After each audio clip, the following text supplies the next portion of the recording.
कोई फिर भी इशू आए तो वो मुझसे कॉन्टेक्ट कर लेंगे, कोई इशू नहीं है।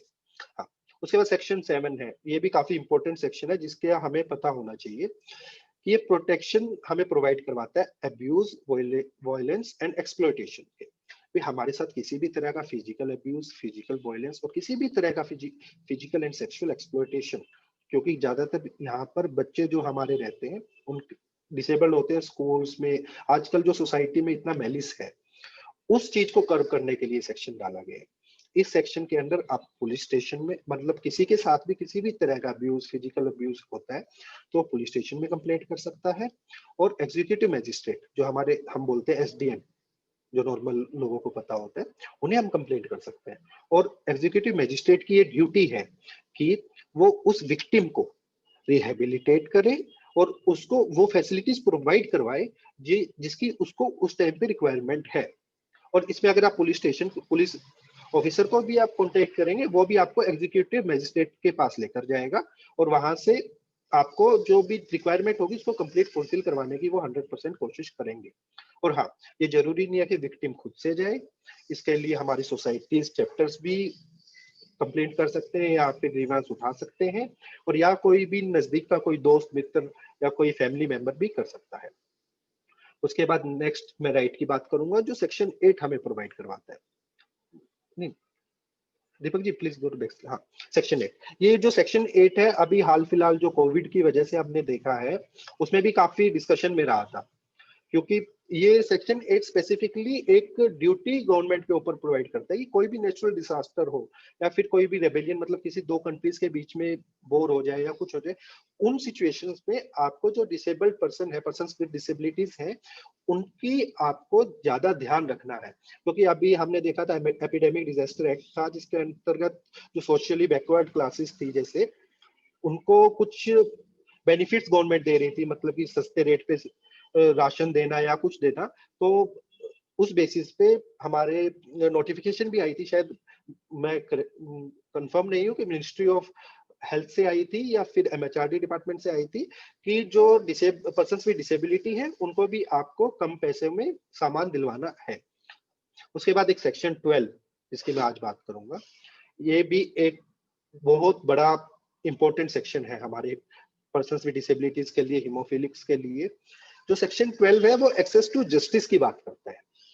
एक्सेस टू जस्टिस को आप ऐसे समझिएगा कि आपको कोई भी ग्रीवांस है गवर्नमेंट के अगेंस्ट में, या किसी भी कोई आपका केस है, फैमिली डिस्प्यूट है, कोई क्रिमिनल केस है, कोई सिविल मैटर है, और पर्सन विद डिसेबिलिटी उसमें इन्वॉल्व है, तो स्टेट की ड्यूटी है कि आपको फ्री कानूनी सलाह, फ्री लीगल एड प्रोवाइड करवाए। और ये सिर्फ ये नहीं है कि एक छोटे लेवल पे, एक छोटी कोर्ट में, डिस्ट्रिक्ट कोर्ट से लेके सुप्रीम कोर्ट ऑफ इंडिया तक आपको फ्री लीगल एडवाइजर मिलेगा, और साथ में ना आपको कुछ उसकी फीस पे करनी है।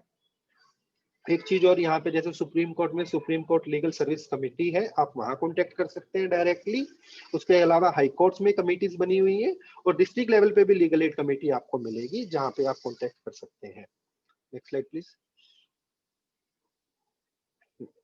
तो उसके बाद सबसे बड़ी बात आती है, आज के टाइम पे हम यूथ हैं या फिर फैमिलीज हैं हमारी, तो सबसे बड़ी टेंशन उनकी आज के समय पे है कि भाई एजुकेशन का कैसे करें। क्योंकि मैं भी खुद था, मैं जितना पढ़ा हूँ आज तक, काफी सारे इश्यूज मैंने भी फेस किए। 2016 से पहले तो जब हमारे पास कोई राइट ही नहीं था, तो उस टाइम तो हम और ज्यादा इश्यूज फेस करते थे। लेकिन 2016 के बाद कैसे चीजें चेंज हुई है एजुकेशन सेक्टर में, उसके ऊपर मैं थोड़ी सी आपको जानकारी देना चाहूंगा। कि सेक्शन 16 है वो एक कुछ ड्यूटीज प्रोवाइड करता है एजुकेशनल इंस्टीट्यूट्स के ऊपर। कोई भी गवर्नमेंट फंडेड इंस्टीट्यूट है या फिर कोई भी आपके आस पड़ोस का, जैसे स्पेशल स्कूल्स होते हैं, वो स्कूल्स हैं, तो उनके ऊपर ना एक इंक्लूसिव एजुकेशन की एक ड्यूटी है। ये इंक्लूसिव एजुकेशन सिर्फ ये, इसका मतलब ये नहीं है कि आपका एक स्कूल है, आपने वहां एडमिशन ले लिया और आपको उन्होंने एडमिशन दे दिया आपकी रिक्वायरमेंट्स को देखते हुए। लेकिन इंक्लूसिव एजुकेशन में क्या है, आप सेक्शन 16 और 17 को एक साथ पढ़ेंगे तो उसमें आपको समझ आएगा कि एक इंफ्रास्ट्रक्चर जो स्कूल का है, उन्हें इस हिसाब से प्रिपेयर करना पड़ेगा कि अगर कोई व्हील चेयर यूजर पर्सन है तो उसके लिए रैंप्स आपको बनाने पड़ेंगे। अगर मल्टी स्टोरीज बिल्डिंग है तो आपको लिफ्ट की फैसिलिटीज देनी पड़ेगी। हाँ, ये थोड़ा सा डिबेटेबल इश्यूज है कि क्या इंफ्रास्ट्रक्चर इतनी जल्दी कंप्लीट हो जाए या हो सकता है, लेकिन इसके लिए भी मैं बाद में बात करूंगा। सुप्रीम कोर्ट की कुछ गाइडलाइंस है इसके ऊपर। अच्छा, फ्री बुक्स की ये एक्ट प्रोवाइड करवाता है हमें कि गवर्नमेंट की ड्यूटी है फ्री बुक्स प्रोवाइड करवाना। स्कॉलरशिप्स हमने देखा होगा कि मिनिस्ट्री ऑफ सोशल जस्टिस की तरफ से काफी स्कॉलरशिप प्रोवाइड करवाई जाती है। स्क्राइब की फैसिलिटी की बात ये एक्ट करता है कि जब एग्जाम्स लिखने हैं हमें और हाथ में मान लो हमारे ब्लीड है, तो हम किसी स्क्राइब की फैसिलिटी को एक्सेस कर सकते हैं, उस टाइम पे अवेल कर सकते हैं। एक्स्ट्रा टाइम हमें एग्जाम्स में प्रोवाइड करवाने की ड्यूटी है। तो ये मेजर्स थे जो इंक्लूसिव एजुकेशन को डिफाइन करते हैं। उसके बाद एक, जैसा मैं बता रहा था, बेंचमार्क डिसेबिलिटी का सर्टिफिकेट होना जरूरी है। अब उस वजह से देखिए सबसे इंपॉर्टेंट चीज जो सामने आती है कि अगर एक चाइल्ड है जो बेंचमार्क डिसेबिलिटी के अंडर फॉल करता है, उसकी 6 साल से लेके 18 साल तक की जो एजुकेशन रहेगी वो फ्री रहेगी। चाहे आप स्पेशल स्कूल में आप उसको एडमिट करवा रहे हो, चाहे गवर्नमेंट स्कूल में उसको आप एडमिट करवा रहे हो। हाँ, हमारे पास एक राइट टू एजुकेशन करके एक्ट है 2009 में जो आया था, वो कॉन्स्टिट्यूशन की वजह से आर्टिकल 21A, थोड़ा लीगल थोड़ा ज्यादा हो गया होगा शायद, लेकिन हाँ, तो वहां पे 6 साल से 14 साल की वो एक्ट बात करता है, और ये एक्ट 6 साल से 18 साल की। तो अगर कोई पर्सन है जो पर्सन विद डिसेबिलिटी है, उसका एक्ट मतलब उसका सर्टिफिकेट अभी तक नहीं बना हुआ है, वो तब भी 6 से 14 साल के अंदर फॉल करता है। ये हमारा सेक्शन 31 है। अब हमने स्कूलिंग तो कंप्लीट कर ली जी, ये 18 साल तक थे, +2 हो गई। अब +2 के बाद क्या करें? अब एडमिशन चाहिए, हायर एजुकेशन में चाहिए या किसी और कॉलेज में एडमिशन लेना है। अब परिस्थिति मेरी तो वैसी थी नहीं कि 12th के एग्जाम लिख रहा था, ब्लीड हो गया, पेपर में मार्क्स अच्छे आए नहीं, अब मैं क्या कर सकता हूँ? तो इसका भी ये एक्ट ध्यान रखता है। ये एक्ट बात करता है रिजर्वेशन की हायर एजुकेशन इंस्टीट्यूट में। एक चीज और मैं यहाँ ऐड ऑन करना चाहूंगा, अगर हम इस एक्ट की सिर्फ एजुकेशन के प्रोविजंस को देखेंगे ना, तो वो प्रोविजंस अपने आप में एक पूरा एक्ट है। तो रिजर्वेशन हायर एजुकेशन में ये जो सेक्शन 32 है इस एक्ट का, वो बेसिकली बोलता है कि कोई भी गवर्नमेंट इंस्टीट्यूट्स है, प्राइवेट की बात नहीं करता ये कहते हैं कोई भी गवर्नमेंट इंस्टीट्यूट है, आईआईटी है, आईआईएम है, एम्स है, मेडिकल से रिलेटेड है, जैसे लॉ से रिलेटेड एनएलयूज हैं, तो जितने भी अच्छे इंस्टीट्यूट्स हैं वहाँ, अच्छे या बुरे जो भी आप समझेंगे अपने हिसाब से, तो जितने भी इंस्टीट्यूट्स हैं वहाँ पे 5% जो सीट्स हैं वो रिजर्व रहनी चाहिए पर्सन विद डिसेबिलिटी के लिए। और इसमें पूरी 21 की 21 डिसेबिलिटीज आती है। जो पर्सन विद बेंचमार्क डिसेबिलिटी की मैं बात करता हूँ, इसमें पूरी 21 की 21 डिसेबिलिटीज आती है। हाँ, एक चीज और, जो ये रिजर्वेशन है वो हॉरिजॉन्टल होता है कि आप किसी भी कास्ट से बिलोंग करते हो, तब भी आप अपनी कैटेगरी के अंडर फॉल करते हुए 5% रिजर्वेशन वहां रहना चाहिए। Next slide please. अब कॉलेज हो गया जी मेरा कंप्लीट, मैंने डिग्री तो ले ली। अब डिग्री लेने के बाद मैं क्या कर सकता हूँ? अब मुझे यूपीएससी की प्रिपरेशन करनी है, मुझे बैंकिंग सेक्टर की प्रिपरेशन करनी है, लेकिन डिसेबिलिटी की वजह से अर्निंग तो कुछ शुरू हुई नहीं है मेरी, या मैं घर वालों के ऊपर भी इतना प्रेशर कैसे डाल दूं कि मुझे दिल्ली रहना है, क्योंकि जहां हम देखेंगे एजुकेशन हब नॉर्थ इंडिया में देखेंगे, दिल्ली की तरफ काफी ज्यादा रुझान है लोगों का। आप और किसी स्टेट्स में देखेंगे, बैंगलोर देखेंगे या कुछ देखेंगे, तो आपको घर से बाहर निकलना पड़ेगा। तो अब उसका कैसे करें?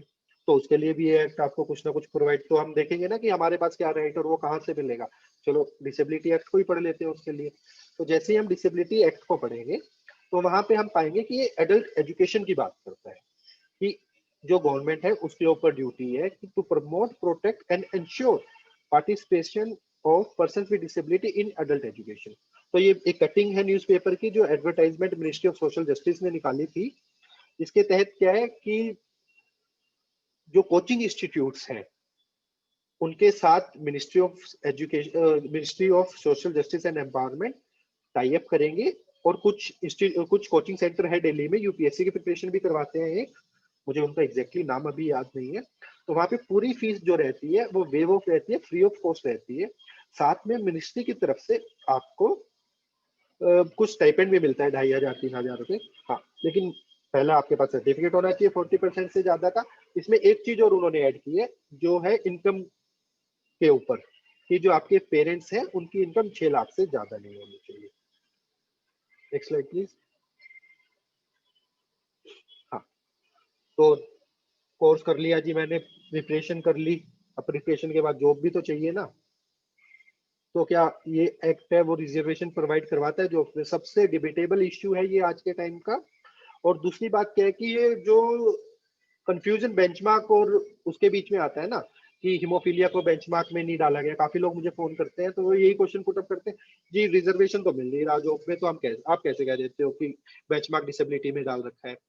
तो इसके लिए हमें सेक्शन 34 को एक बार थोड़ा सा पढ़ना पड़ेगा। तो सेक्शन 34 में हम जब पढ़ते हैं कि 4% रिजर्वेशन की ये बात करते हैं कि 4% रिजर्वेशन रहना चाहिए गवर्नमेंट जॉब्स में। अब गवर्नमेंट जॉब से 4% रिजर्वेशन तो रह गया, तो क्या ये पूरी किस डिसेबिलिटीज के लिए है? जी नहीं, यहाँ पे बकायदा इन्होंने डिफाइन किया आगे कि जो 4% है वो आगे 5 कैटेगरीज के लिए ही है।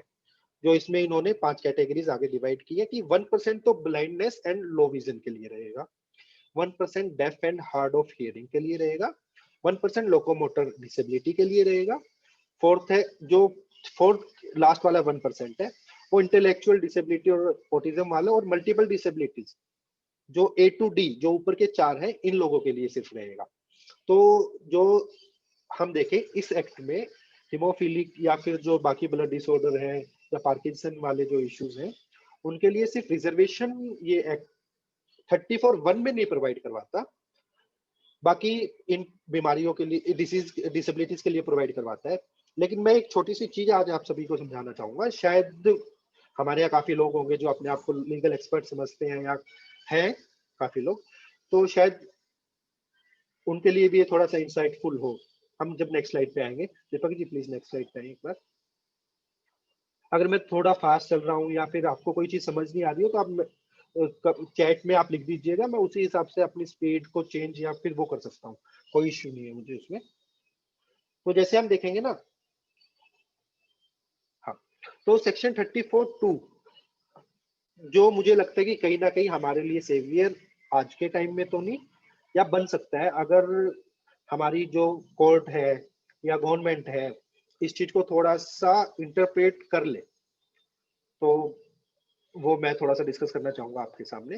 34(2) जो है क्लोज सेक्शन 34 का, वो ये बात करता है कि मान लो जो डिसेबिलिटी के अंदर जो पहले 5 मैंने आपको हेड बताए हैं, उन 5 हेड में अगर डिसेबिलिटी का सीट फिल नहीं होती है तो आप उस सीट को कैरी फॉरवर्ड कर देंगे अगले साल।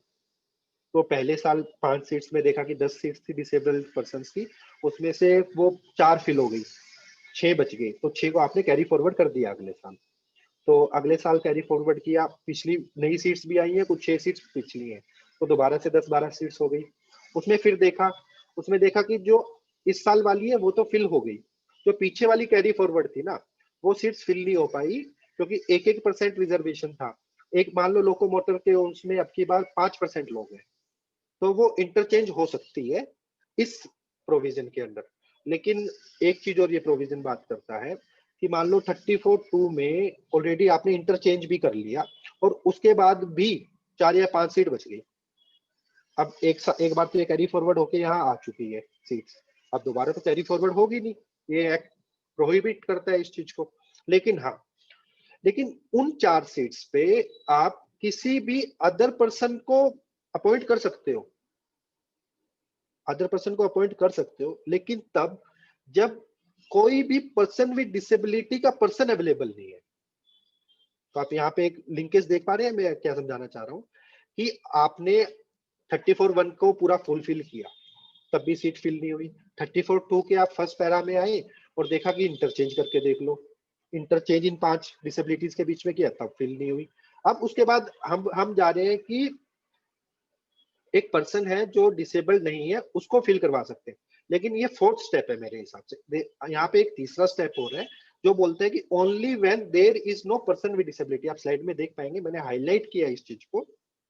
तो जब कोई भी पर्सन विद डिसेबिलिटी, अब यहाँ पर्सन विद डिसेबिलिटी की 21 डेफिनेशन है, आप एक एक्ट में ज्यादा उस चीज को ये नहीं कर सकते कि पर्सन विद डिसेबिलिटी यहाँ पे 21 है यहाँ पे 5 है, तो ये फिर भी डिबेटेबल इशू है। अभी मैं शायद इसको थोड़ा अभी कुछ टाइम बाद सोच रहा हूँ कैरी फॉरवर्ड करने का सुप्रीम कोर्ट में, और शायद एक लाइट मुझे लगता है कि सुप्रीम कोर्ट इस चीज पे हमारे अफर्मेटिव रहेगी, क्योंकि अभी मैं कुछ टाइम पहले से स्टडी कर रहा हूँ इस के ऊपर, तो बहुत सारी सीट्स हैं जो पर्सन विद डिसेबिलिटी की वेस्ट जाती है बिकॉज ऑफ दिस सेक्शन, और वो दूसरे जो पर्सन रहते हैं जो डिसेबल्ड नहीं है उन लोगों को अपॉइंट करते हैं उसके ऊपर। तो आप एक खुद सोचिए कि कोई एक पार्लियामेंट ने पास किया है for the betterment of persons with disabilities, और वो एक्ट उनको पूर्ण रूप से बेनिफिट ना करके किसी और पर्सन को बेनिफिट कर रहा है, तो कहीं ना कहीं जो इंटेंशन है वो तो कंप्लीट नहीं कर पाए ना, जो पॉलिसीज है गवर्नमेंट की। उसके बाद रिजर्वेशन, चलो डिबेटेबल है, कभी किसी और दिन बात करेंगे इसके ऊपर। तो सेक्शन 40 है इसके बाद, जो बात करता है एक्सेसिबिलिटी की। एक्सेसिबिलिटी से रिलेटेड क्या है कि जितने गवर्नमेंट इंस्टीट्यूट्स हैं, जितने गवर्नमेंट इंफ्रास्ट्रक्चर है, वो सब एक्सेसिबल होने चाहिए हमारे लिए। ट्रांसपोर्टेशन है, जैसे हमने देखा हो इस एक्ट में और भी सब प्रोविजन है स्पेसिफिकली लिखे हुए हैं कि ट्रांसपोर्ट के लिए कंसेशन मिलना चाहिए। इंस्टीट्यूट है जो गवर्नमेंट इंफ्रास्ट्रक्चर है उसको आप इस हिसाब से बनाइए कि हर पर्सन विद डिसेबिलिटी उसके लिए एक्सेसिबल हो। तो ये सब चीफ कमिश्नर के हाथ में भी थोड़ा होता है कि सेंट्रल गवर्नमेंट के साथ मिलके और ये कर सकते हैं अभी, लेकिन इम्प्लीमेंट की बात हम करेंगे कि कितना ये इम्प्लीमेंट हुआ है या ऑन पेपर्स है अभी भी ये सब चीजें। कुछ जजमेंट्स की मैं बात करूंगा सुप्रीम कोर्ट की, हाई कोर्ट की, कि जो डायरेक्शंस है क्या वो डायरेक्शन फुलफिल हुई है अभी तक या नहीं हुई है। Next slide please. तो अब नेक्स्ट क्वेश्चन उठता है जी, राइट्स तो आपने रोहित जी इतने सारे बता दिए हमें, लेकिन अगर वो कोई माने नहीं तो अब इसको हम ऐसे समझेंगे, एक छोटी सी बात और बताऊंगा कि जी मेरे पास कोहिनूर है, लेकिन वो कोहिनूर मार्केट में कोई नहीं खरीद सकता या ना कोई खरीदना चाहता, उसके बदले मुझे कोई एक मुट्ठी चावल नहीं देगा और मुझे पैसों की जरूरत है, तो कोहिनूर तो वेस्टेज है मेरे लिए। तो वैसे ही हम राइट और रेमेडीज की बात करते हैं कि मेरे पास हक तो है, लेकिन उस हक को मैं यूज कैसे करूं। तो उसके लिए भी एक्ट हमें रेमेडीज प्रोवाइड करवाता है कि ये एक्ट में दो स्टैट्यूटरी बॉडीज हैं जिनसे हम कॉन्टेक्ट कर सकते हैं अगर कोई भी प्रोविजन, कोई भी पॉलिसी या कोई भी प्रोग्राम इस एक्ट के कॉन्फ्लिक्ट में है। तब हम, अगर वो सेंट्रल गवर्नमेंट की पॉलिसी है तो हम chief commissioner for person with disability जो दिल्ली में है सीसीपीडी, उनको कॉन्टेक्ट कर सकते हैं। बाय मेल आप उनसे कॉन्टेक्ट कर सकते हैं, बाय लेटर आप वहां पे कर सकते हैं। स्टेट कमिश्नर्स हैं हर स्टेट में जो ये एक्ट बताता है, तो उनको आप कॉन्टेक्ट कर सकते हैं अगर कोई भी स्टेट पॉलिसी कोई भी वायलेशन में है। जैसे कि हम बात करते हैं ये हेल्थ केयर की बात करते हैं, तो हम सोचते हैं कि मेडिसिन नहीं हमें प्रोवाइड हो पा रही है, तो एक तरीका ये भी है कि हम स्टेट कमिश्नरीज को हम लेटर लिख सकते हैं कि गवर्नमेंट की ये ड्यूटी है हमें मेडिसिन प्रोवाइड करवाना, और इतने टाइम से मेडिसिन नहीं प्रोवाइड करवा रहे हैं। अभी कुछ डिस्कशन हुआ था मेरा कुछ टाइम पहले हरियाणा के एक चैप्टर पर्सन से कि फीबा है जो फैक्टर 7 है वो अवेलेबल नहीं हो पा रहा है स्टेट हॉस्पिटल्स में। तो उसके लिए भी हम अगर पहले स्टेट गवर्नमेंट को हम लिख सकते हैं, उनकी हेल्प ले सकते हैं डिपार्टमेंट्स की। अगर कोई डिफिकल्टी आ रही है और वो डिफिकल्टी ना खत्म करने के बाद भी वो चीजें प्रोवाइड नहीं कर सकते, तो हम स्टेट कमिश्नर्स को भी हम उसके लिए कंप्लेंट या फिर हम रिक्वेस्ट कर सकते हैं कि वो डायरेक्ट करे करने के लिए। उसके बाद सेक्शन 84 की बात आती है। सेक्शन 84 जो इस एक्ट का है वो प्रोवाइड करवाता है स्पीडी ट्रायल के बारे में, कि हमने किसी के अगेंस्ट में कोई कंप्लेंट फाइल की है या कोई भी है तो उसको चीज को ना जल्दी से जल्दी खत्म या निपटाया जाए। अब मान लो कोई मैंने कंप्लेंट डाल दी और वो चीज केस का डिसीजन आ रहा है 10 साल बाद, तो टाइम भी तो एसेंस है ना, कि वो चीज जो आपको उस दिन आपकी सर्कमस्टांसिस पे शायद आज ना हो, या आपका कोई एग्जाम है, मान लो 1 महीने बाद आपका कोई आपने फॉर्म फिल किया है एडमिशन का और उसकी डेट आ गई है, लेकिन वो पॉलिसी उस एग्जाम सेंटर, वो एग्जाम लेने का जो उन्होंने है उन्होंने फॉलो नहीं किया ये है उस इंस्टीट्यूट ने, और आप कंप्लेंट फाइल कर दो और कंप्लेंट आपका सॉल्यूशन मिल रहा है आपको अगले साल, तो वो इनफ्रुक्चुअस हो गई, वो कंप्लेंट की वैल्यू क्या रहेगी आप लोगों के लिए। ये मेरे केस में भी एक हुआ था, मैं इसको डिस्कस करूंगा आगे, एक छोटी सी स्टोरी है अभी हाल फिलहाल की, तो वो है। तो नेक्स्ट स्लाइड पे आ जाइएगा एक बार दीपक जी। हाँ, तो हम बात कर लीजिए, राइट भी है हमारा, रेमेडी भी है। अब इम्प्लीमेंट कितना हो पा रहा है ये हम देखें भी, कितनी गवर्नमेंट इंस्टीट्यूट्स हैं वो फॉलो कर रहे हैं। तो एक जस्टिस सुनंदा फाउंडेशन करके है, फाउंडेशन है ये डिसेबिलिटी राइट्स के लिए वर्क करती है, और मैं इनके बारे में पढ़ चुका हूँ, मतलब वेबसाइट भी है इनकी। इन्होंने केस भी फाइल किया था 2017 में, जिसमें सुप्रीम कोर्ट ने बकायदा डायरेक्शंस दी थी हर स्टेट को कि आप rights of person with disability act है, इसको फॉलो कीजिए, क्योंकि ये पॉजिटिव लेजिस्लेशन है। और अगर आप इसको फॉलो करोगे तो कहीं ना कहीं आप अपना जो फंडामेंटल ड्यूटीज है गवर्नमेंट की, आप उसको फुलफिल कर रहे हैं। तो हम सब यही सोचते हैं कि सुप्रीम कोर्ट ने डायरेक्शन पास कर दी, अब तो स्टेट जल्दी से काम कर देगा और हम सबको जो राइट्स है वो अच्छे से इम्प्लीमेंट हो जाएंगे, डिसेबिलिटी सर्टिफिकेट जल्दी से बनने लग जाएंगे, सारे institute person with disability act को फॉलो करेंगे, 5% रिजर्वेशन मिलेगा, वो सब मिलेगा। सोचा तो उन्होंने भी था, जब डिसीजन आया था मैंने भी यही सोचा था, लेकिन आज हम 2020 में 2017 में डिसीजन आया था, कंटेम्प्ट इस केस का चला हुआ है। काफी सारी स्टेट्स ने अभी रिजॉइंडर फाइल कर दिया है कि हम क्यों नहीं कर पाए डायरेक्शंस को फुलफिल, या हम करने की कोशिश कर रहे हैं, क्या इंफ्रास्ट्रक्चर हम बना रहे हैं। हाँ, इंफ्रास्ट्रक्चर के ऊपर एक निपुण मल्होत्रा वर्सेस दिल्ली एडमिनिस्ट्रेशन का एक केस है। उसमें दिल्ली एडमिनिस्ट्रेशन को डायरेक्शन दी है दिल्ली हाई कोर्ट ने कि आप जितने इंफ्रास्ट्रक्चर है गवर्नमेंट के या सब है वो एक्सेसिबल बनाए पर्सन विद डिसेबिलिटी के लिए। चलो, हाँ, तो इसके बाद एक सुरुचि राठौर जी का जो मैं केस यहाँ डिस्कस करना चाहूंगा। ये केस थोड़ा हीमोफीलिया से इसलिए भी थोड़ा मिलता है क्योंकि थैलीसेमिया के ऊपर था केस। इसमें ये सुरुचि राठौर जी थे, ये मेडिकल डिपार्टमेंट मतलब मेडिकल काउंसिल ऑफ इंडिया के अगेंस्ट में इनका केस था। तो इस केस में बकायदा ये बात हुई थी कि वो rights of person with disability जो 5% का रिजर्वेशन है वो फॉलो नहीं कर रहा था मेडिकल काउंसिल ऑफ इंडिया।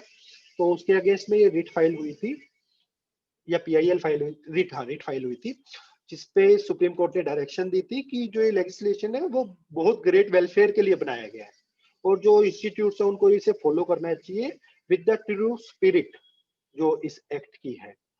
उसके बाद अभी 5 महीने पहले 8/7/2020 को एक बहुत अच्छी जजमेंट आई है हम सबके फेवर में, आर्यन राज वर्सेस चंडीगढ़ एडमिनिस्ट्रेशन के नाम, जिसमें सुप्रीम कोर्ट ने माना है कि जो पर्सन विद डिसेबिलिटीज है वो उतने ही सोशली बैकवर्ड हैं जितने एससीज और एसटीज थे। शेड्यूल कास्ट और शेड्यूल ट्राइब्स ने जितना मतलब संघर्ष किया है अभी तक अपने जीवन में, उतना ही संघर्ष पर्सन विद डिसेबिलिटीज ने किया है कहीं ना कहीं। अब बात आती है जी, हम 2016 में एक्ट पास हो गया था, हम 2020 में 4 साल हो चुके हैं, तो क्या ये एक्ट पेपर पे ही है या फिर इम्प्लीमेंट भी हुआ है? तो हम जैसे प्रोविजंस को पढ़ेंगे तो हम पाएंगे कि बहुत सारी स्टेट्स हैं, बहुत सारी इंस्टीट्यूट्स हैं, काफी अच्छा काम कर रही है, लेकिन कुछ है अभी भी थोड़ा पता नहीं लैग है अंडरस्टैंडिंग में चीजों को। और टाइम के साथ शायद जस्टिस सुनंदा फाउंडेशन का कुछ कंटेम्प्ट का डिसीजन आएगा, उसके बाद कुछ और अच्छा पॉजिटिव इम्पैक्ट मुझे लगता है कि हमारे लिए होगा वो। तो शायद मैंने कोशिश की अपने सारे पॉइंट्स कंप्लीट करने की। नेक्स्ट स्लाइड पे आ जाइए एक बार। तो ये था मेरी तरफ से एक छोटा कोई क्वेश्चन हो या आप, हाँ मैं एक डिस्कस करना चाहूंगा वैसे एक छोटा सा, हाँ एक बात और डिस्कस करना चाहूंगा कि ये एक्ट है, इस एक्ट के अंदर हमें राइट्स मिल गए जितने एक्ट्स के अंदर हम डिस्कस करें मैंने किए हैं राइट्स को। इसके साथ साथ एक आर्टिकल 21 है कॉन्स्टिट्यूशन का जो राइट टू लाइफ की बात करता है। सुप्रीम कोर्ट का अभी हाल ही में 3-4 जजमेंट्स आई हैं जो मेरे पास है, जो थोड़ा सा लंबी हो जाती डिस्कशन तो मैंने ऐड नहीं की उन सबको। उसमें बकायदा सुप्रीम कोर्ट ने लिखा है कि अगर किसी भी पर्सन विद डिसेबिलिटी का कोई भी राइट वायलेट होता है अंडर दिस एक्ट या अंडर किसी और एक्ट, मतलब कि किसी भी तरह से, तो आप सुप्रीम कोर्ट या हाई कोर्ट में डायरेक्टली कंप्लेंट फाइल कर सकते हैं, रिट पिटीशन फाइल कर सकते हैं और डायरेक्शन वहां से लेकर आ सकते हैं। इसके ऊपर मैं छोटा सा आपको बताना चाहूंगा अभी की स्टोरी में अपनी। अभी जो मैं एलएलएम कर रहा हूँ जहाँ से, तो वो बहुत ही एक अच्छा प्रीमियम इंस्टीट्यूट है, मैं नाम नहीं लेना चाहूंगा यहाँ पे सबके बीच में। तो उन्होंने भी डिसेबिलिटी एक्ट को नहीं फॉलो किया था। मैंने वहां के इंस्टीट्यूट में बात की, उन्हें रिक्वेस्ट डाली, तो उन्होंने नहीं उसको फॉलो किया। तो अब कहीं ना कहीं मेरे दिमाग में भी था कि यार कि अगर मैं इस राइट को, मेरे को अगर कोई राइट मिला है, अगर मैं इसको अगेंस्ट में नहीं गया अगर इंस्टीट्यूट के, तो कल को इनका जो प्रैक्टिस है ना वो ऐसे ही चलती रहेगी। तो मैंने इंस्टीट्यूट के अगेंस्ट में सीसीपीडी को, जो अपने commissioner for persons with disability थे, मैंने उनको कंप्लेंट फाइल की। उन्होंने डायरेक्ट उनको नोटिस दिया क्योंकि सिविल कोर्ट का जुरिसडिक्शन है, जो सीसीपीडी और स्टेट कमीशन हैं, इनके पास सिविल कोर्ट का जुरिडिक्शन है, तो ये डायरेक्शन नहीं दे सकते इंस्टीट्यूट को डायरेक्टली। तो पहले वो नोटिस इश्यू हुआ और इतने में उन्होंने, इंस्टीट्यूट ने क्या किया कि अपना एग्जाम की डेट रख दी कि भाई की डिसीजन तो आता रहेगा, जबकि जब आएगा हम एग्जाम लेके खत्म करेंगे और बच्चा अगले साल अप्लाई करता रहेगा, अगले साल फॉलो करेंगे हम तो इस चीज को। तो उनकी यही वर्डिंग थी जब मेरी बात हुई उनसे। तो मैं यार ये तो काफी गलत हो गया, अब क्या किया जाए। तो उसके बाद फिर वही जैसे मैं बता रहा हूँ कि आर्टिकल 21 में, तो मैं दिल्ली हाई कोर्ट में मैंने रिट फाइल की इसके अगेंस्ट में। मैं पेटिशनर इन पर्सन वहां पे अपीयर हुआ और मुझे 2 अपीयरेंस, मतलब मेरा 28 तारीख को केस वहां पे लगा था, 11 तारीख को, 11 अक्टूबर को मेरा एग्जाम था। तो 28 तारीख को मेरी पहली हियरिंग हुई है, जिसमें कोर्ट ने उनको डायरेक्शन दी कि आप पेपर, मतलब उनसे पहले पूछा कि आप एग्जाम देने देंगे या नहीं देने देंगे। 6 तारीख को इंस्ट्रक्शंस लेके वो आए और उन्होंने मुझे रिलीफ दिया। मैंने एग्जाम दिया 11 तारीख को। हाँ, 11 तारीख को एग्जाम देने के बाद मैंने वो एग्जाम क्लियर किया है, कम्पिटिटिवली क्लियर किया है। और मुझे कोई शर्म भी नहीं है ये कहने में कि मैंने रिजर्वेशन का बेनिफिट वहां पे लिया है। और उसके बाद मैं अपनी एलएलएम उस इंस्टीट्यूट से कर रहा हूँ। तो सबसे बड़ी बात मैं, या छोटी बात आप समझ सकते हैं कि अगर आप खुद अपने राइट्स के लिए खड़े होंगे और आपको क्लैरिटी है कि मेरे पास ये राइट्स हैं, और उन सबको आप एडवोकेसी करेंगे खुद के लिए, दूसरों के लिए, तो मुझे लगता है कि ना, जो हमारी कंट्री है या ये वर्ल्ड है और बेटर हो सकता है हमारे लिए। हमारे पास बहुत सारे राइट्स हैं आज के टाइम में। सिर्फ एक हेल्थ केयर एक फैक्टर मिल जाने से हमारी समस्याएं नहीं खत्म होगी। उसके अलावा भी बहुत सारी चीजें जिसको हमें फॉलो अप करना पड़ेगा। और कभी भी आप में से किसी को किसी भी तरह की कोई क्वेश्चन हो, समस्या हो, आप मुझे किसी भी तरह कभी भी कांटेक्ट कर सकते हैं, मुझे भी। और साथ ही साथ आप, आपके यहाँ पे जो लीगल एड क्लिनिक है हर डिस्ट्रिक्ट में, हर कोर्ट में मिलेगा आपको। आप वहां पे जाके इस एक्ट को, उनकी ड्यूटी है आपको क्लैरिफाई करना एक एक चीज, आप वहां जाके उनसे क्लैरिफिकेशन मांग सकते हैं और जो भी आपकी समस्या है वो समाधान मिलेगा। मुझे ये लगता है कि आज के टाइम में अगर आप लीगली साउंड है, आपके राइट को कोई नहीं दबा सकता। Thank you. धन्यवाद रोहित जी, आपने बहुत डिटेल में, बहुत अच्छी थैंक तरीके से पूरी इंफॉर्मेशन पार्ट करी सबके साथ। इसके लिए मैं आपका बहुत बहुत धन्यवाद, आभार व्यक्त करना चाहता हूँ। कुछ यू। क्वेश्चंस हैं चैट बॉक्स में। जी एक जी जी इंद्रा नायर मैम है हमारी मुंबई से, उन्होंने जी जी। जानना चाहा है कि whether this act definition is transmitted by mother to their male child and there are women sufferers too, will they be included in the disabled category? या जो वुमेन जब, सफरर्स हैं वो जी हाँ मैं आंसर करना चाहूंगा इसमें। हम जब डेफिनेशन को पढ़ेंगे वो चीज, मैं माफी चाहता हूँ, मैं मिस कर गया कि इसमें लिखा हुआ यूजुअली अ मेल पर्सन, कि यूजुअली जब वहां आ गया तो 100% नहीं है, वहां पे फीमेल के पेशेंट्स भी है जो VWD की वो डेफिनेशन के अंदर फॉल करेंगे, 100% करेंगे। और नहीं, इसमें मतलब बेसिकली क्या है रोहित जी, जितना हम लोग जान पाए हैं कि इसमें नॉर्मली फैक्टर 8 फैक्टर 9 को हीमोफीलिया कंसिडर किया गया है, बाकी प्रॉब्लम्स को नहीं किया गया है। तो क्या उस केस में मिल पाएगा कोई बेनिफिट? नहीं, हम इसके लिए काम कर सकते हैं कि हम, जितनी मेरी जानकारी है, कि हम एक मेडिकल बोर्ड से हम ले सकते हैं कि जो VWD है, क्योंकि इसमें हीमोफीलिया डेफिनेशन जो लिखी हुई है, हीमोफीलिया लिखा हुआ है, इसमें हीमोफीलिया ए हीमोफीलिया बी नहीं लिखा गया। तो हीमोफीलिया की जो अप्रोच है वो काफी वाइडर हो जाती है इसमें। तो उसमें हम क्या कर सकते हैं कि मेडिकल बोर्ड से एक रिपोर्ट ले सकते हैं कि हीमोफीलिया में VWD भी इंक्लूडेड है, और हम उस रिपोर्ट के तहत अपना डिसेबिलिटी सर्टिफिकेट बनवा सकते हैं। या फिर अगर वहां से वो फॉलो अप ना हो तो हम स्टेट कमिश्नर को वहां से डायरेक्टली कॉन्टेक्ट कर सकते हैं और वो वहां से डायरेक्शन लेके आ सकते हैं। और अभी हाँ, एक चीज और मैं ऐड ऑन करना चाहूंगा, स्टेट कमिश्नर से मुझे याद आया कि जैसे हम बात करते हैं रिजर्वेशन की, तो हम काफी जगह क्या देखते हैं कि कहीं ना कहीं अर्थराइटिस की वजह से या फिर काफी सारा एक्सेस ब्लीडिंग होने की वजह से जॉइंट्स में, तो टारगेट जॉइंट बन जाता है और वो जॉइंट डिसफंक्शन हो जाता है। तो उस सिचुएशन में हम लोकोमोटर डिसेबिलिटी का बेनिफिट ले सकते हैं बकायदा। वो अगर 40% से ऊपर है तो हम सेक्शन 34(1) का भी बेनिफिट लेके और जॉब प्राप्त कर सकते हैं। शायद काफी लोग हैं जिन्होंने ली भी है हिमोफीलिया में, लोकोमोटर डिसेबिलिटी में।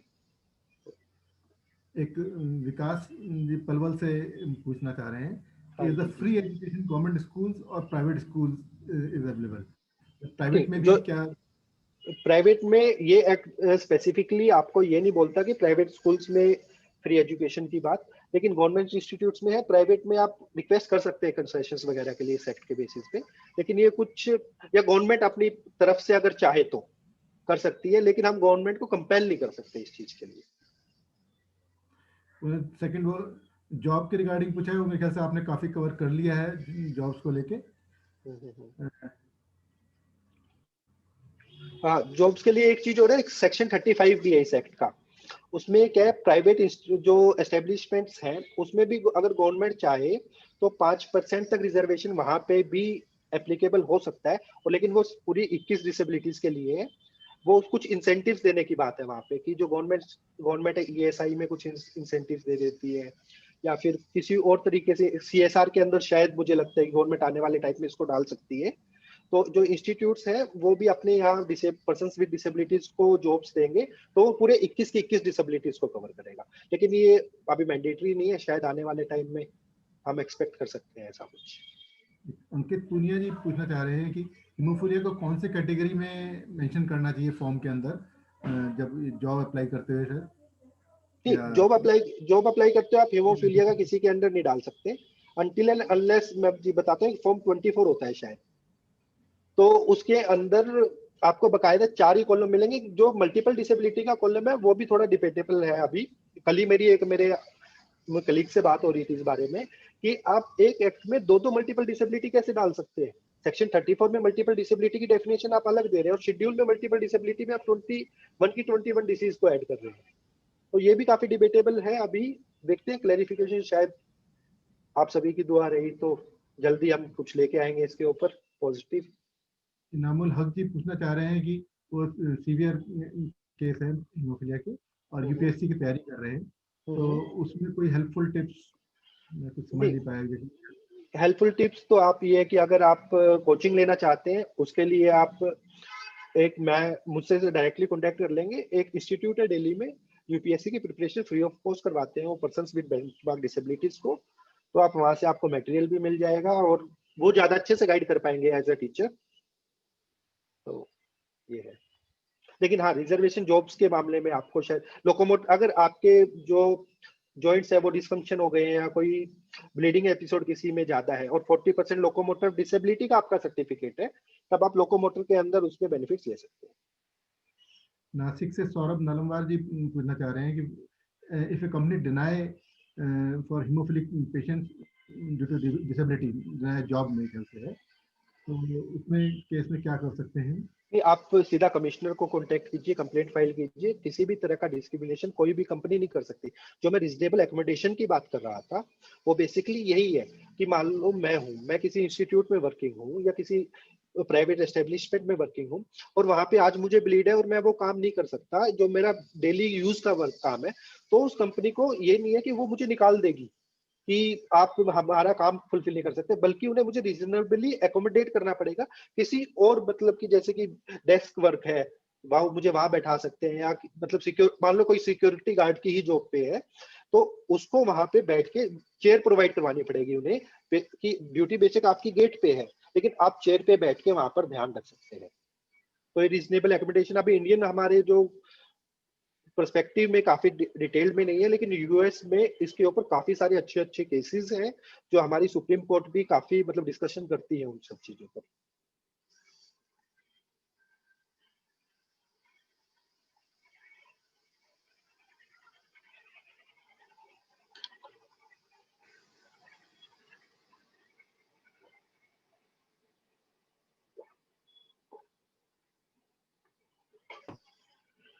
दीपक जी शायद आप म्यूट हो गए हैं।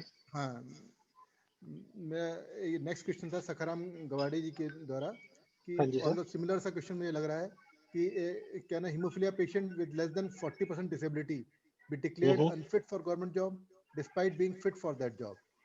नहीं, इसमें मैं आपको एक चीज बताता हूँ। कुछ जॉब्स है जैसे एनडीए या फिर मिलिट्री सेक्टर से रिलेटेड है, वहां पे बकायदा लिखा हुआ है कि हीमोफिलिक पेशेंट, उनके नोटिफिकेशन, जैसे अभी मैं जैक की सोच रहा था तैयारी करने की, जुडिशियल वो होता है उसकी फुल फॉर्म शायद मैं भूल गया हूँ, सॉरी। तो एक जैग होता है जो मिलिट्री में एक ऑफिसर होता है, उसकी प्रिपरेशन, एनडीए की प्रिपरेशन, सीडीएस की प्रिपरेशन, या मिलिट्री के गवर्नमेंट से रिलेटेड जितने भी वो सिक्योरिटी से रिलेटेड है, वहां पे बकायदा लिखा हुआ है कि जो ब्लड डिसऑर्डर है, हीमोफीलिया, थैलीसीमिया, ये सब लोग वहां पे जाके काम नहीं कर सकते, क्योंकि हमें भी पता है कि फिजिकली हम इतने फिट नहीं है उन सब चीजों के लिए, और हम इस चीज को हम एक्सपेक्ट भी नहीं कर सकते कि गवर्नमेंट हमें बोले कि हाँ हम सीडीएस में बेनिफिट्स ले लें या किसी और चीज में बेनिफिट ले लें। तो मैं इस चीज को ऐसे आंसर करने की कोशिश करूंगा कि उसके अलावा गवर्नमेंट जॉब में, किसी भी तरह की गवर्नमेंट जॉब है, डेस्क वर्क से रिलेटेड है या कुछ भी है, उसमें हीमोफीलिया के होने के बेसिस पे आपको कोई भी जॉब डिनाई नहीं कर सकता। अगर कोई करता है तो वो इस एक्ट का वायलेशन कर रहा है। निकिता पूछना चाह रही है कि ये जो फैक्टर 8, फैक्टर 9, फैक्टर 7 के अलावा जो फैक्टर डेफिशिएंसीज हैं उसमें कोई ट्रीटमेंट अवेलेबल नहीं है, तो उसमें क्या कुछ गवर्नमेंट से फैसिलिटी ली जा सकती है या? उसके लिए ना मैं आपको एक चीज बोलूंगा, सबसे पहले हमें इस चीज का क्लैरिफिकेशन चाहिए होगा कि हीमोफीलिया के अंदर ये सब फॉल करता है।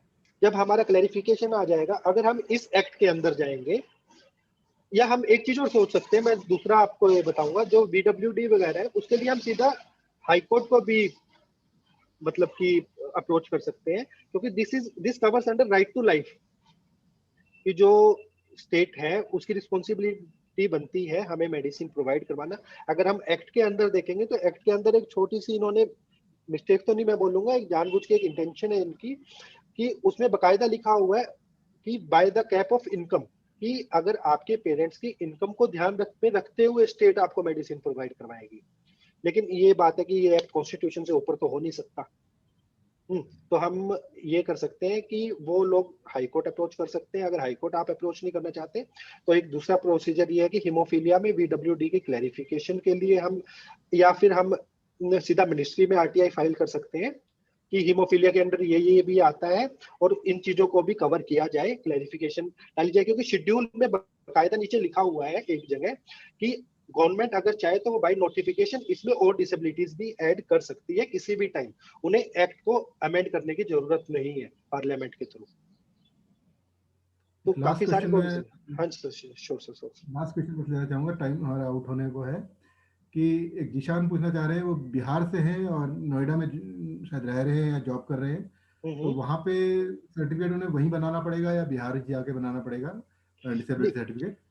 मैं बताऊंगा आपको, डिसेबिलिटी सर्टिफिकेट के लिए कुछ स्टेट गवर्नमेंट की नोटिफिकेशंस है, तो आप जहाँ के आपके पास रेजिडेंस प्रूफ है वहीं के गवर्नमेंट हॉस्पिटल में आपका ये बनेगा। अगर आपके पास कोरस्पोंडेंस का है, मान लो कि आपके पास यूपी गवर्नमेंट के अंदर आते हैं, आपके पास अगर वहां का कोई भी प्रूफ है, रेजिडेंस प्रूफ है, तब आप वहां के गवर्नमेंट हॉस्पिटल में जाके अपना बनवा सकते हैं। लेकिन इसके लिए जैसे हरियाणा, मैं हरियाणा से बिलोंग करता हूँ, तो हरियाणा में राशन कार्ड मैंडेटरी है हरियाणा का होना, तो वो शायद इसके लिए ना चैप्टर ज्यादा अच्छे से जानकारी दे सके, मुझे लगता है वहाँ का local level. Thank you so much Rohit ji, आपने बहुत डिटेल में पूरी जानकारी दी और सबके क्वेश्चंस को टेकअप किया। मैं आपका और दीपिका जी का दोनों का बहुत बहुत धन्यवाद, आभार व्यक्त करना चाहता हूँ। मैं अपने चैप्टर की पर्सन मिस्टर आशुतोष शर्मा को पहले इनवाइट करूँगा, वो 2 शब्द बोलें, फिर बारी बारी से 1-2। आशुतोष जी। नमस्कार साहब सभी को। सबसे पहले मैं HFI और हमारे RCC श्री दीपक सिंघल जी का धन्यवाद देना चाहूँगा, जिन्होंने हमारे लिए इतना टाइम निकाला और हमें बहुत अच्छा मार्गदर्शन दिया। और उसके बाद हमारे जो पैनलिस्ट हैं एडवोकेट रोहित बंसल जी और दीपिका जी का भी मैं बहुत आभार प्रकट करता हूँ कि उन्होंने हमारे को बहुत अच्छे पॉइंट्स पे जानकारी दी, जो क्वेरीज हमारे अंदर रहती है उसके बाय लॉज के बारे में, लॉज के बारे में जो नया एक्ट आया है जिसके बारे में हम अभी तक इतना विस्तार से नहीं जानते थे, उसके लिए रोहित बंसल जी का बहुत बहुत धन्यवाद। उन्होंने हमें बहुत बड़ी और बहुत अच्छी जानकारी दी है, जिससे हमें लगता है कि फ्यूचर में हमारे भारत में, हमारे हरियाणा राज्य में बहुत कुछ प्रोग्रेस और बहुत कुछ देखने को मिलेगा, जिससे हमारी लाइफ बहुत अच्छी स्मूथ से चलेगी। और मैं दीपिका जी का भी बहुत बहुत धन्यवाद देता हूँ कि उन्होंने हमारे हीमोफीलिया के अंदर जो मानसिक रोग, मानसिक तनाव आते हैं, उसको लड़ने के लिए जो तकनीक बताई है वो भी हमारे लिए बहुत बेनिफिशियल रहेगी। इस सभी और आप सभी पार्टिसिपेंट का, जिन्होंने इतने अच्छे से हमारा साथ दिया, इसको समझा, इस वेबिनार की इंपॉर्टेंस को समझा, जाना, उनको भी मैं बहुत बहुत हार्दिक धन्यवाद देना चाहूंगा। Thank you Deepak ji. धन्यवाद आशुतोष जी। मैं प्रमोद जी से रिक्वेस्ट करूंगा करनाल से।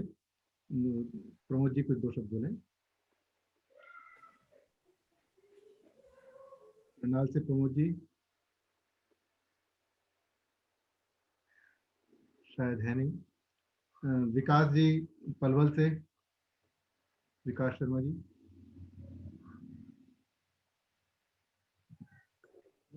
अपने आप हेलो। ये विकास। हेलो, नमस्कार सभी को। और मैं सबसे पहले HFI और हमारे जो पैनलिस्ट थे उनको धन्यवाद देना चाहूँगा कि उन्होंने इतना अच्छा कार्यक्रम किया, और दीपिका जी और रोहित बंसल जी ने बहुत अच्छी इन्फॉर्मेशन दी। और इसके अलावा मैं सभी पार्टिसिपेंट्स जिन्होंने इस वेबिनार में पार्टिसिपेट किया है उनका भी धन्यवाद करना चाहता हूं। और ये बहुत अच्छा इन्फो इसमें मिला है, सभी को बहुत अच्छी इन्फॉर्मेशन मिली है राइट टू एजुकेशन एक्ट के बारे में और मेंटल स्ट्रेस के बारे में। और एक सही बात कही दीपिका जी ने कि मन के जीते जीत है, मन के हारे हार। तो मैं सभी से कहना चाहूँगा कि अपने आप को पॉजिटिव रखें और सभी अपने आप को किसी ना किसी ध्येय में लगा के रखें। और थैंक यू आप सभी का। धन्यवाद विकास जी।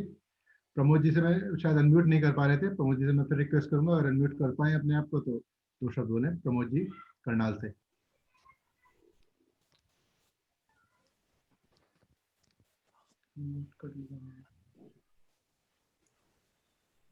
प्रमोद जी। हाँ, नमस्कार सर।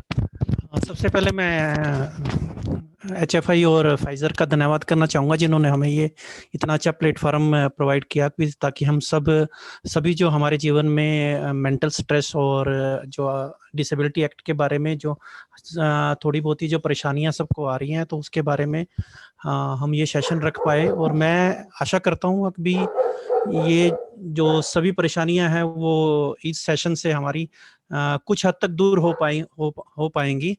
अगर जो कुछ रह जाती है इसके बारे में कुछ क्वेरी रह जाती है तो मैं सभी पार्टिसिपेंट से प्रार्थना करूंगा कि भी आप अपनी क्वेरीज इन पार्टिसिपेंट के नंबर्स पे आप पूछ सकते हैं। जैसे रोहित बंसल जी से बात कर सकते हैं। मैं चाहूंगा कि रोहित बंसल जी भी अपना अगर जो नंबर सभी पार्टिसिपेंट से शेयर करना चाहे तो वो कर सकते हैं। और मैं अपना नंबर मैसेज में टाइप कर देता हूँ एक बार। तो दीपक जी आपका बहुत बहुत धन्यवाद। और HFI का मैं दोबारा दिल से धन्यवाद करना चाहता हूँ जिन्होंने हमें यह प्लेटफॉर्म प्रोवाइड किया ताकि हम अपना सब शेयर कर सकें। थैंक्स। धन्यवाद जी। मैं सभी से रिक्वेस्ट करूँगा किसी को क्वेरी रह गई हो तो अपने चैप्टर पे एटलीस्ट की पर्सन से कांटेक्ट करें। वो उनके माध्यम से भी आप रोहित जी से उनसे कुछ सलाह लेना चाहें तो ले सकते हैं। और चैप्टर की पर्सन एक मेन माध्यम होता है तो उनसे संपर्क करके भी आप लोग जानकारी ले सकते हैं। आज का कार्यक्रम आप लोगों के सबके सहयोग से बहुत सफल रहा। जो भी हिकअप्स शुरू में थी वो हमारी जो IT टीम है उन्होंने बहुत अच्छे तरीके से हैंडल करी। मैं इसके लिए सौरभ नालमवार, अमित गोसाई जी, HFI के CEO हमारे पवन मधुकर जी, इन सब के लिए को धन्यवाद आभार व्यक्त करना चाहता हूँ। HFI को मैं धन्यवाद देना चाहता हूँ और फाइजर को खास करके धन्यवाद देना चाहता हूँ जिन्होंने हमें अपॉर्चुनिटी दी कि हम कुछ बढ़िया शेयर कर सकें, कुछ बढ़िया लोगों से जानकारी ले सकें। मैं कुछ शब्दों के साथ अब इस सभा को आज समाप्त करना चाहूँगा कि ख्वाहिशों से नहीं गिरते फूल झोली में, ख्वाहिशों से नहीं गिरते फूल झोली में, कर्म की शाखा को हिलाना पड़ता है।